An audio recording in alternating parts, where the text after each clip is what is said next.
The hidden truth behind Diddy's wild parties, control, and dark secrets has remained shrouded in mystery for years. Beneath the glamorous facade of his lavish lifestyle, legendary freak-offs, and star-studded events lies a world that few truly understand.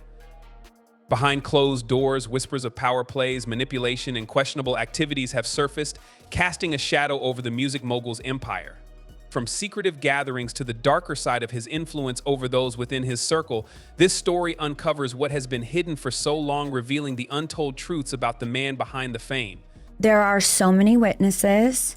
There are so many victims. Why you gotta come at me, because part of the deal for you to be a do all that and get out of jail is that you promise that you're gonna go pull my coat up. I mean, you try to get in contact with me, through all my, partners and whatnot, but you never really got my number, so. Right, okay. My number? Yeah. I'm gonna tell you my number.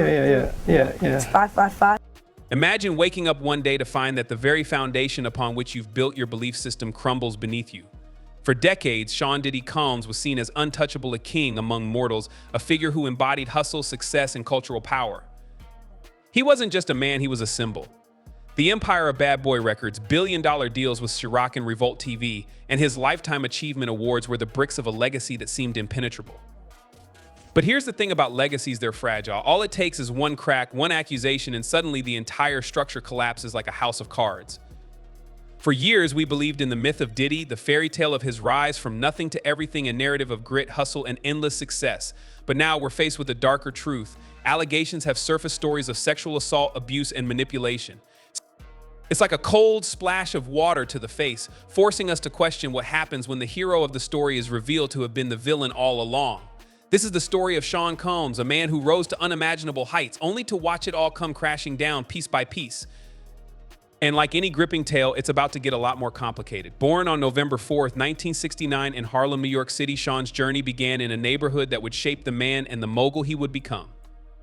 In 1993, after his departure from Uptown Records, Sean Combs took a bold step and founded his own record label, Bad Boy Records. This move marked the beginning of an iconic era in hip-hop and R&B, as Bad Boy quickly rose to prominence under Combs' leadership. The label became known for its distinctive sound and its roster of talented artists, ultimately shaping the music industry and solidifying Combs' reputation as a major force in the entertainment world. Tell him no. I did. I did. See, I got the receipts for everything I'm telling you. That's why I can say them so freely. He was raised by his mother, Janice Combs, after his father, Melvin Earl Combs, was murdered in 1974. When he was just 3 years old, Melvin Combs was a big drug dealer for Harlem mobsters and ultimately died in a drug deal gone wrong. Meanwhile, Janice took on 3 jobs as a substitute teacher. By various names, including Puffy, Puff, Daddy, P, Diddy, Diddy, and Love, which he legally made his middle name. In 2021, he earned the nickname Puffy in high school because of his habit of puffing out his chest to make his body seem bigger. In 1991, according to a November 2023 lawsuit, Sean Diddy Combs allegedly drugged, sexually assaulted, and videotaped 19-year-old Joy Dickerson Neal after they went on a date. Neal is the second individual to come forward accusing Combs of drugging and raping her in 1991. On November 23, 2023, she filed a lawsuit in Manhattan Supreme Court just before the deadline for the New York State Adult Survivors Act. In addition to the allegations of sexual assault, Neal accuses Diddy of engaging in revenge porn, claiming he shared explicit footage of her with others in the music industry. Neal states that the circulation of this video has severely damaged her health, reputation, and career opportunities.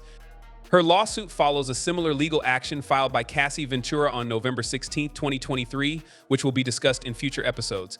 Joy Dickerson Neal was born in 1970 in New York and was raised by her mother after her father passed away when she was just 6 months old. She credits her mother for instilling strong moral values. In 1987, she enrolled at Syracuse University, majoring in psychology. To support herself, she worked as a server at Wells Restaurant in Harlem and later as a receptionist at the talent agency Apple One. Neal also worked as an assistant for DJ Funkmaster Flex's company and as a location scout for cameraman Gary Brewer, collaborating on music videos for Grammy-winning artists like A Tribe Called Quest.